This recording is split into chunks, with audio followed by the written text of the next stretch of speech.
Всем привет, друзья! Ни для кого не секрет, что сейчас тяжелая ситуация на рынке видеокарт, поэтому многие пользователи, которые хотят увеличить производительность своих ПК в играх, откладывают покупку карты на лучшие времена и задумываются об апгрейде своего процессора. Собирая новый ПК, также возникают вопросы об оптимальности выбора процессора, можно ли сэкономить или же доплатить и взять процессор на вырост.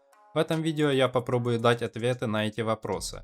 На данный момент эталоном в играх служат 6-ядерные 12-поточные процессоры, поэтому поговорим именно о них, а конкретно о 10 и 11 поколении Intel, AMD Ryzen 3000 и 5000 серии. Для примера будут взяты процессоры AMD Ryzen 3600 и Ryzen 5600X. Полные характеристики ПК вы видите у себя на экране. По многочисленным видео вы наверняка уже знаете, что Ryzen 5600X в среднем на 24% быстрее Ryzen 3600 в Full HD разрешении с использованием GeForce RTX 3090. Но какая будет разница между ними, если использовать видеокарту чуть попроще и графической настройкой, которая ей соответствует? Для разминки я начал с парочки синтетических тестов, оба процессора были в стоке с выключенным PBO. Cinebench R15 однопоток. Ryzen 5600X показывает результат на 31% лучше, чем Ryzen 3600. Многопотокий отрыв уже не такой большой, 16% в пользу 5600X. Blender рендер ролика с использованием 5600X занимает на 11% меньше времени. Неплохо. Давайте теперь посмотрим, как обстоят дела в играх. Assassin's Creed Valhalla. Ультра настройки, ведь видеокарта это позволяет. Разрешение Full HD, которое до сих пор является самым популярным среди геймеров. Результаты несколько разнятся, так как при каждом прогоне бенчмарка количество деталей для прорисовки может быть разным. В данном случае мы наблюдаем разное количество людей на картинке. Я делал 7 прогонов на каждом процессоре для определения средних результатов. В итоге получаем идентичные результаты для обоих процессоров, 82 FPS в среднем. Явно, что видеокарта здесь выступила бутылочным горлышком. Переходим к следующей игре, Metro Исход. 5600X показывает себя чуточку лучше, 98 FPS в среднем против 95 у Ryzen 3600. Но опять же, при текущих настройках все упирается в видеокарту, и между процессорами в игре вы не увидите никакой разницы.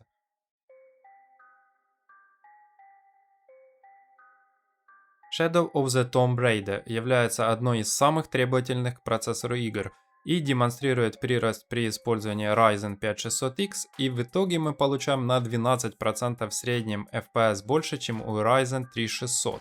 Минимальный FPS также вырос на 7%.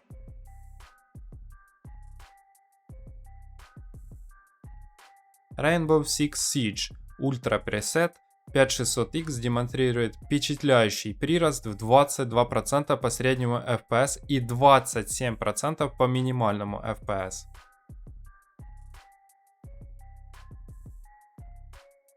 Ведьмак 3. Пресет с запредельными настройками. Локация центр Новиграда с большим количеством персонажей. Опять же, Ryzen 5600X демонстрирует 8% прирост по среднему FPS и 6% по минимальному FPS.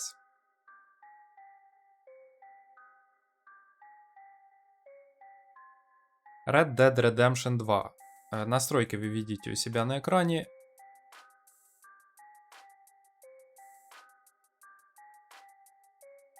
Результаты по среднему FPS на грани погрешности.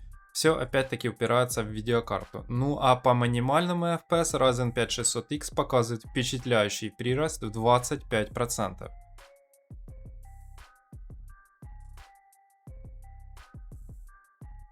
Многострадальный Cyberpunk 2077. Эта игра не слишком дружелюбна к процессорам AMD, да и оптимизация здесь хромает. Я выбрал отрывок, где было бы одинаковое количество предметов для прорисовки. Разумеется, днем в центральной части Night City FPS будет пониже, но даже на таком отрезке игра демонстрирует среднюю загруженность процессора порядка 80%.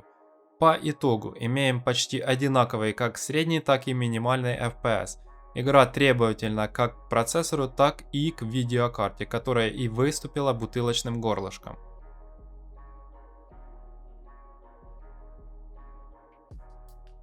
Переходим к последней игре в тестах GTA 5.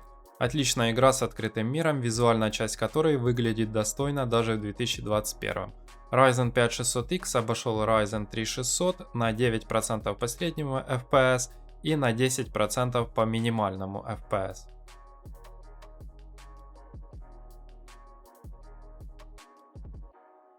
Давайте теперь посмотрим наши средние результаты по 8 играм. Средний FPS Ryzen 5 600X выше на 10%, а минимальный на 12%. Какие же выводы можно сделать? Если вы планируете покупку видеокарты GeForce RTX 3070 или ниже, то почти нет смысла покупать топовые шестиядерные процессоры как AMD, так и Intel, такие как Ryzen 5 600X и Intel 11600K за те деньги, которые за них сейчас просят, так как в реальных игровых условиях за 50% переплату по сравнению с их предшественниками с предыдущего поколения вы в лучшем случае получите 10% прирост производительности. А если вы играете в разрешение 2К или 4К, то разница между ними будет еще меньше или вообще отсутствовать. Как вы видели с тестов, почти во всех играх производительность упирается именно в видеокарту, а не процессор. Более разумным будет добавить сэкономленные $100 на покупку или апгрейд именно видеокарты. Так какой же шестиядерный процессор наиболее оптимальный сейчас для игровой сборки? Бесспорно, Ryzen 5 600X на данный момент лучший шестиядерный процессор на рынке. Если вас не смущает цена и у вас есть соответствующая видеокарта, то этот процессор для вас. Но если выбирать процессор по соотношению цены к производительности, то лучшим выбором окажется Intel 11400F. Кто бы мог подумать, что в 2021 году Intel будет топом за свои деньги.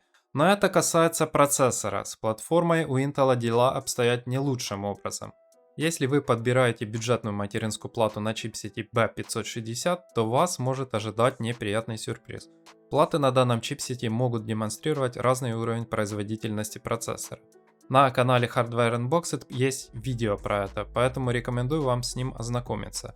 Ссылку на это видео я оставлю в описании. Но главная проблема платформы Intel заключается в том, что сокет LGA 1200 ограничен процессорами 10 и 11 поколений Intel. Собирая систему, например, на процессоре 10400F, в будущем вы можете рассчитывать на апгрейд максимум до 10-ядерного 20-поточного i9-10900K или 8-ядерного 16-поточного 11900K. И тут мы переходим к процессорам AMD, на стороне которых есть огромный плюс. Это платформа AM4. Покупая материнские платы на чипсете B450 и выше, вы гарантированно получаете поддержку процессоров AMD, начиная с 1000 серии и заканчивая 5000 серией, вплоть до 16-ядерного 32-поточного Ryzen 5950X. Также к концу этого года должны выйти новые процессоры AMD на архитектуре Zen 3+, которые также будут поддерживаться чипсетами B450 и выше. Еще одним плюсом материнских плат на AM4 является их цена, которая значительно ниже, чем на платы для процессоров Intel.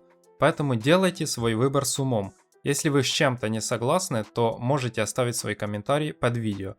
На этом у меня все, друзья. Всем пока.